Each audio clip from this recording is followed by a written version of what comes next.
live from Australia, from the palatial yet not overly ostentatious Bill Show Studios. It's time for the Bill Show Politics This Week. And now, here are your hosts, Bill and Randy.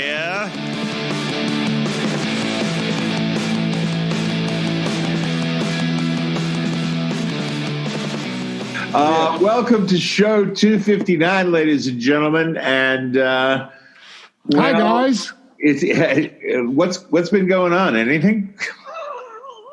Every day. Jeez, every day, man. Oh, Christ. Total distraction. Well, it's not distraction. It's distraction. It's astounding what has been happening in the last couple of days in politics. And in America, I mean, just like the West Coast is on fire, for fuck's sake. Yeah, well, that happens all the time. But it's also snowing just a few miles to the east. I know. And it's just like, it's climate change, man. No, that's a hoax. I'm sorry. It's not. Why do you say these things? Just like COVID, I'm devil's advocate. It'll be gone. It'll be gone by April. It'll be gone by April. Climate change will be gone by April, I promise. Speaking of which, folks, I don't want to create panic. I don't want to create panic. No. Yes, folks, in the last week, ladies and gentlemen, it's been a very, very interesting time in America. 800,000 Americans applied for unemployment, and that's only good when it comes down from, 1 million. And the Trump campaign spent most of this week proving that the Trump administration is composed of veteran-hating, America-hating psychopaths, which, of course, you did know. Just as the assassin-in-chief was making an issue defending a 17-year-old hick who was driven by his mother with an AR-15 to shoot and kill two people, we found out. Don't get me started on this bitch. Fuck that. And we also found out that the president doesn't just get off on, coffee and cake with murdering mass murderers. He actually is a mass murderer. And I really believe that. There is absolutely nothing funny about what we learned today from Woodward's book. Yeah. Evidently, Trump didn't just shoot at some people in Central Park or Park Avenue. He brought thousands of others and just killed them. Yeah, 200,000. It's coming up now. Yeah, I know. 900,000? 200,000 dead. 200,000 dead. Yep. You're doing a and happy 9/11 or 11/9 as it is down here. Oh, it's amazing. Listen, I just want to kind of touch base with what was actually revealed in Woodward's book. So this is a clip from the Rachel Maddow show. Let's have a listen to this, Randy. What he was saying in an interview with Woodward all the way back on February 7th. It goes through air, Bob. That's always tougher than the touch. The touch, you don't have to touch things, right? But the air, you just breathe the air. That's how it's passed. And so that's a very tricky one. That's a very delicate one. It's also more deadly than your strenuous flus. People don't realize we lose 25,000, 30,000 people a year here. Who would ever think that, right? I know. It's pretty amazing. And then I say, well, is that the same thing? This is more deadly. This is 5 per, this is 5% versus 1% and less than 1%, so this is deadly stuff.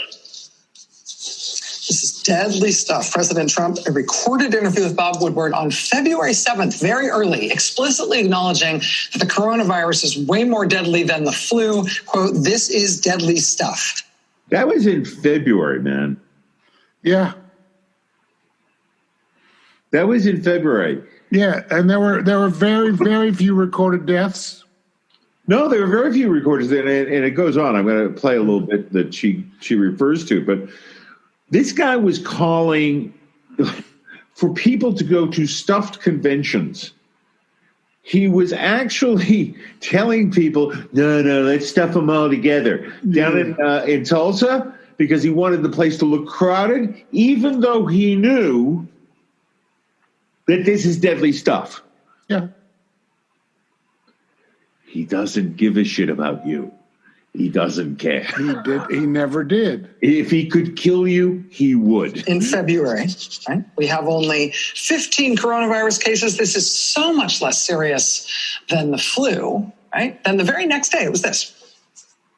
It's going to disappear. One day, it's like a miracle. It will disappear.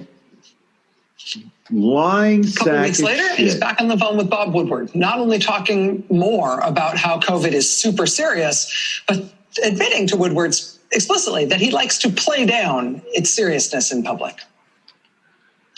Now it's turning out it's not just old people, Bob, because today and yesterday some startling facts came out. It's not just old Yeah, exactly. young people, to plenty of young people. I wanted to always play it down. I still like playing it down. Yes, Because I don't want to create a panic. Yeah, that's right. He still wants to play it down, folks. And by the way, what he also wants to do is he wants your kids to go back to school. Yeah. Fuck There's them. 100,000. Yeah. What does this guy have to do? And I will bet you that there's still going to be like 42% of the vote that's going to be out there going, I don't know. I still think he's got a thing to say. You know what? He doesn't like the same people we don't like. But why isn't it registering? Why is this constant strain that just tells you over and over this guy, this guy is guilty of negligent homicide? Straight up. 200,000 people. 200,000 people are dead. And we had this guy sitting there talking about, oxychloroquine and shit, and we find out that he knew all along how severe it was going to be. He didn't want, and what was the motivation for this?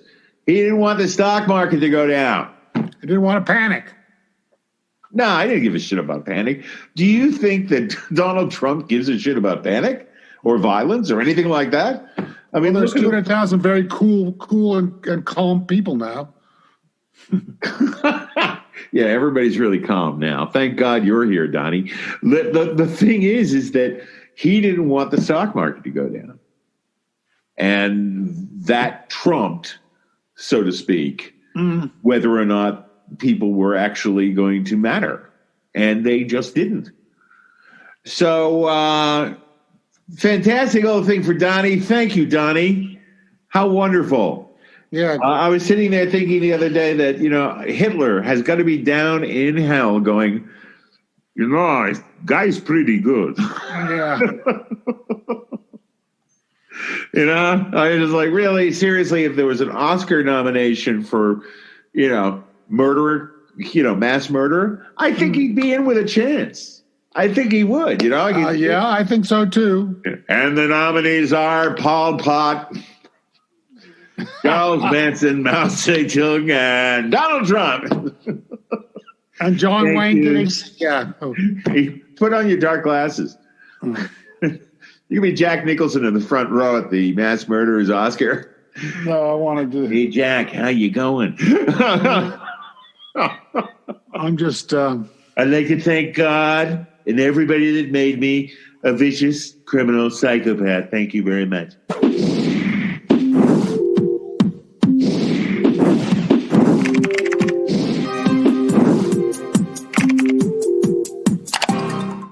Okay, now, Randy, naturally when this happened, where basically Donny admitted to the fact that he committed negligent genocide, someone had to go out and talk to the press about this. Yeah.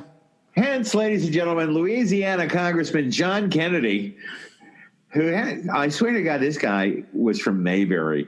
He's been... Did he pick the short straw, did he? He used to be like a Democrat. He was a Democrat in Louisiana. And he ran like 3 times as a Democrat, and he found out that he couldn't win as a Democrat in Louisiana, so he switched parties. And now he's a freshman senator from Louisiana who kind of he's a lawyer, and he gets the Matlock vote. He gets that Matlock vote.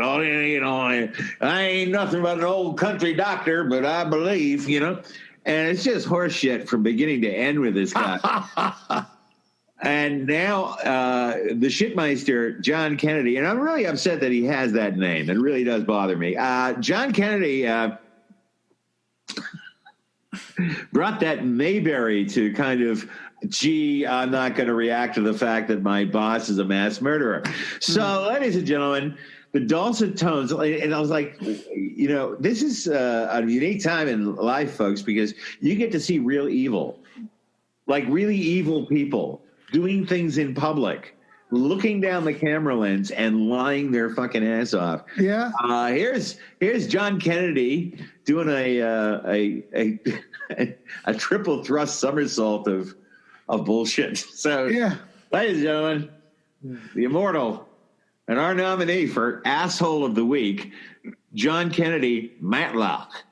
Senator, President Trump told Bob Woodward the first week of February that he knew the coronavirus could be spread through the air and that it was more deadly than the flu. But 2 weeks later, he said at a rally that coronavirus was the Democrats' new hoax. Is that acceptable to you? Is that misleading the public? You're talking about the Woodward Book? Yeah. The Woodward Book. No, the alien that landed on your head. All I can do is share with you my point of view, Pamela. What is it? These gotcha books don't really interest me that much. He's on the record.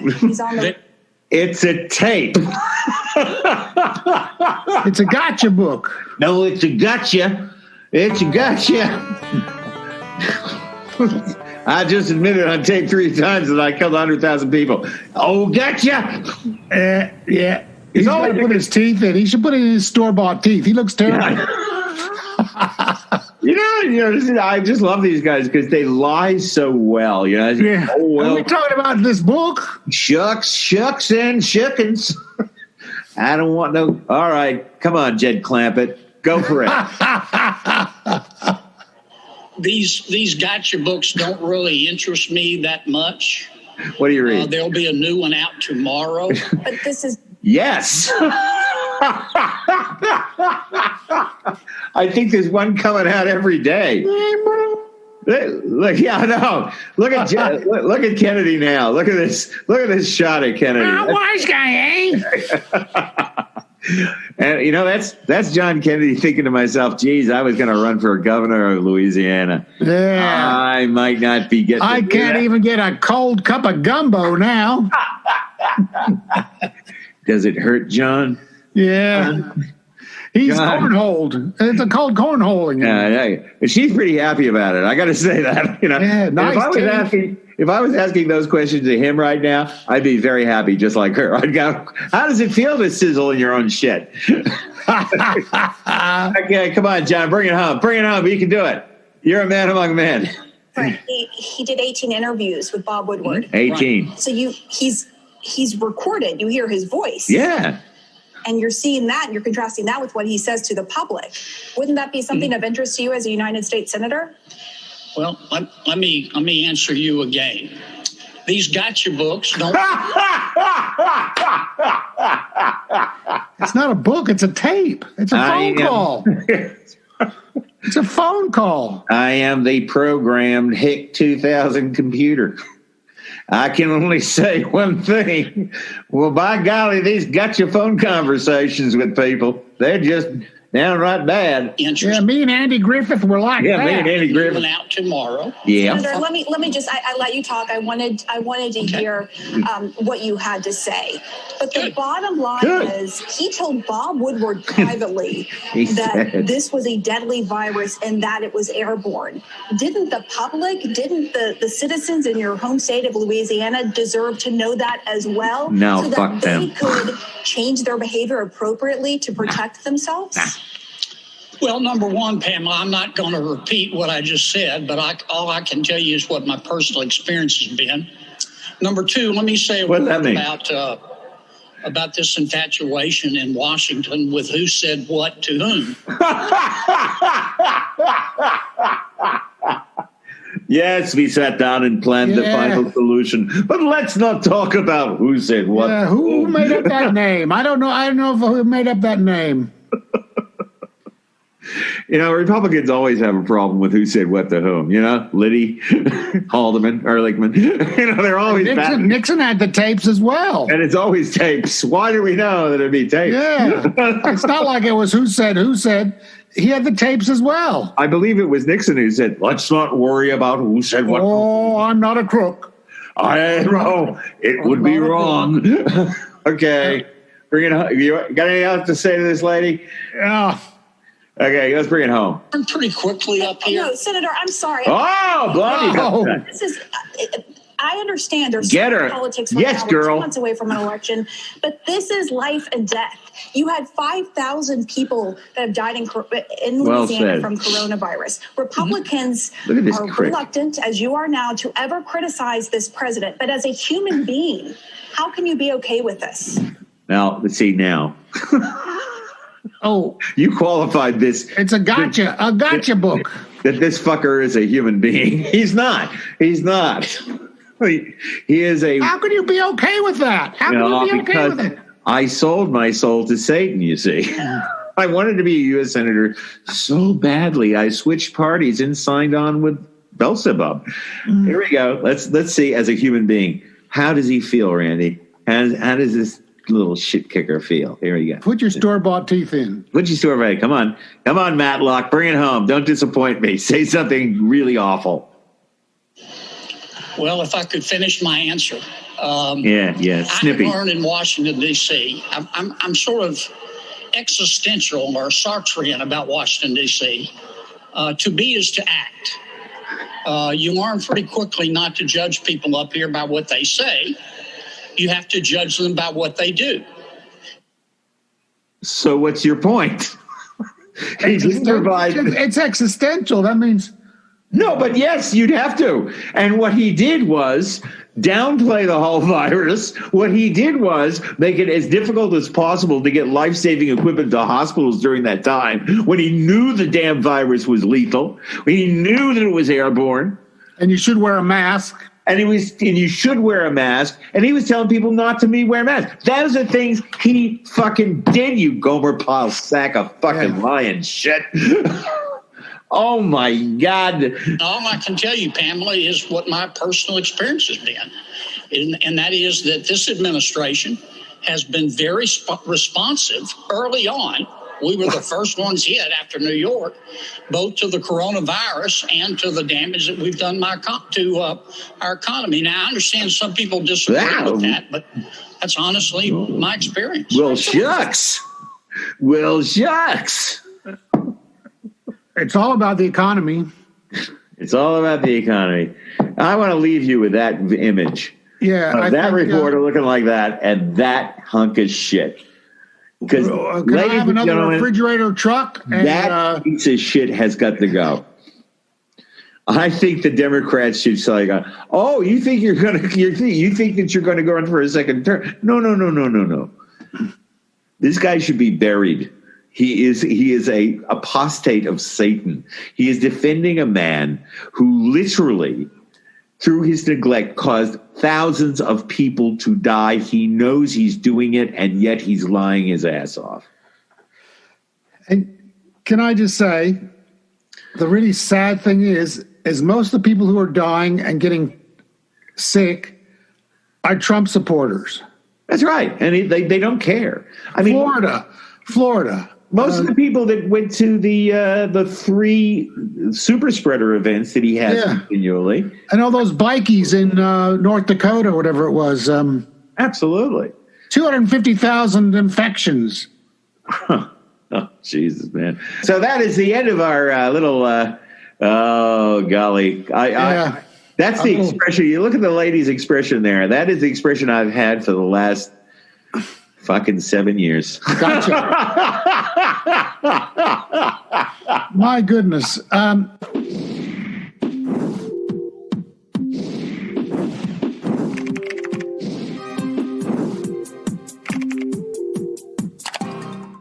This is the CBS Evening News with Walter Cronkite. Good evening, I'm Walter Cronkite. I've been up here in heaven, doing what great former journalists do when they go to heaven. I've been sailing my yacht with JFK on a lovely beach. Sometimes I wear Bermuda shorts. Many times I get tanked and play bridge with Ed Morrow. You know something? He smokes like a chimney now. There's no cancer in heaven. You know, the other day, I turned on my 15-inch black and white Zenith TV and watched the CNN interviews with the current presidential nominees. After seeing 2 minutes of watching this Matt Lauer interview his guests, I asked Ernest Hemingway for his shotgun, put it in my mouth, and blew my brain out. Yes, that's right. I sprayed my brains all over my newly painted bedroom. Luckily, here in heaven, you can't commit suicide because you're already dead. But I'll tell you, it gives you a hell of a headache. But let me just say this. You're all fucked in the head. Really. This is Uncle Walter saying you're all fucking insane. I've tossed my television out the window and I'm contemplating doing heroin with Jimi Hendrix after I get tanked with Morrow. So that's the way it is. So long, assholes.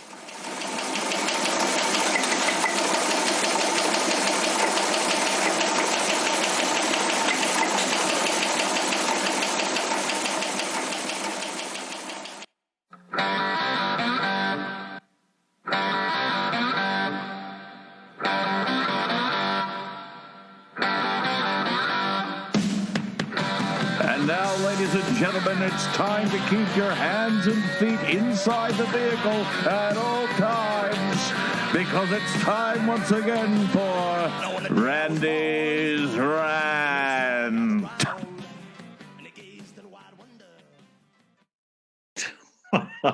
Hello, Randy. Hey, Willie. You have a top 3 for us that's actually quite serious that you wanted to do today about Americans living overseas. So go for it. As you and I are good examples. Yes, a record number of people are giving up their U.S. citizenship, which used to be one of the hardest in the world to get. Now, to be fair, these are mainly people that already have left America and live overseas, like you and I. Yeah. Now, they've just decided they've had enough. There are 4 main reasons. They've cut the top 4 reasons that expats are leaving. Yeah, are giving up their U.S. citizenship, which costs them money, too. Now, the 4 main reasons are, number 1, you guessed it, they've had enough of Donald Trump. Yeah. And that's true. That's the next 4 as well. Yeah. Number 2, the handling of the pandemic. 3 times as many Americans have died of COVID-19 than were killed in the Vietnam War, and that's in 6 months. Current foreign policy. America is no longer the world's policeman. They are no longer the leader of the free world. No. It's now France, Germany, and Canada. And people look to them for comment. Yeah. And the U.S. taxation requirements. Only 2 countries in the world require citizens to file returns, show all their bank accounts, all their pensions, everything that has to deal with income to the U.S. government, even though they don't live there or earn a single dollar there. Play the clip because you'll actually see that the numbers are doubling. They've doubled in 6 months. Have a play of this little clip. Let's have a look at the clip, folks. This is from, where's it from, Randy? It's from a thing called POTUS Report. POTUS Report, okay. Number of Americans given up U.S. citizenship skyrockets this year. According to the updates coming from the various sources, and according to a report by Banbridge Accountants New York, Americans are renouncing their U.S. citizenship in record numbers this year. More than twice the number of Americans have given up their U.S. citizenship in the first half of 2020 compared to the entirety of 2019. In the first 6 months of this year, 5,816 Americans expatriated, according to the report. Only 2,072 Americans gave up their citizenship in 2019 as a whole. The first 2 quarters of 2020 logged the highest and second highest numbers on record of Americans renouncing their citizenship. The report said with the first 3 months of the year seen a record of 2,909 giving up citizenship. The report also said until this year, the number of Americans expatriating had been in steep decline since 2017. To renounce their citizenship, Americans must pay a fee of $2,350. Alistair Bainbridge, partner at a Bainbridge Accountants New York, a firm that specializes in U.S. expatriate tax policy, U.K. expatriates policies, actors, other creatives in 2 countries, said he believes the spike is due to COVID-19, politics, and taxes. He said in the report, quote, "The huge increase in U.S. expatriates renouncing from our experience is that the current pandemic has allowed individuals the time to review their ties to the United States and decide that the current political climate and annual U.S. tax reporting is just too much to bear." What's your opinion? I think that look, I mean, if you've been overseas making excuses for American leadership around the world to foreign governments that actually have gone to war for America through the Iraq War, the first Iraq War, the second Iraq War, the war in Afghanistan, and you've had to more or less defend it. And that's what Americans overseas have to do sometimes. We have to stick up for our country. And when Donald Trump got elected, it became very, very difficult to stick up for your country anymore. Yeah. And the idea that instead of going after, large corporations who pay very minimal taxes, to go after expats because it's easy. If you're an expat, you're a billionaire or a millionaire or you're, hiding funds. Yeah, I get that. But every person who's an American citizen overseas has to file a tax return. And usually they have to pay between $1,400 and $2,000 to have a tax attorney do it. And not only that, if you don't want to be part of America anymore because you're sick of that brouhaha, they'll charge you to leave. Yeah. Which makes $3,000. Yeah. That's the only reason people are staying is because they can't afford to get out. I myself am absolutely, I've been an American citizen because I'm a proud American. Yeah. I really am a proud American. And people don't understand the absolute awfulness of having to make excuses for this. Be an apologist for Donald Trump. People are scared. You talk to people in this country, they are scared. And that's true from so many expats that I talk to, that they are absolutely petrified. And here, of course, you have what's happened in China. And what's happened in China would not be going on if Barack Obama was still in charge. And that's on our doorstep here in Australia. So we're closer to China than we are to the U.S. Yes, we are. So there are many reasons. And I think those top 4 are 1, Trump. 2, what's the number 2 one? Trump. Yeah, Trump. That's it. Wow. My father still says, "Oh, you can't vote. You don't live here." Like it's where you're domiciled. Yeah, but here's the thing, Randy, is that the people who live in this country, if there is a war and Donald goes crazy, which, by the way, is completely possible. Yeah. We're the ones that die. The majority of people that die when America goes to war aren't Americans. No. And they don't have the privilege of voting for a game show host to have nuclear weapons. So all these people in America, in Australia, in Europe, in Canada, and South America, they're all along for the ride. And it's a scary friggin' ride. Because we don't know what he's going to do next because he's crazy.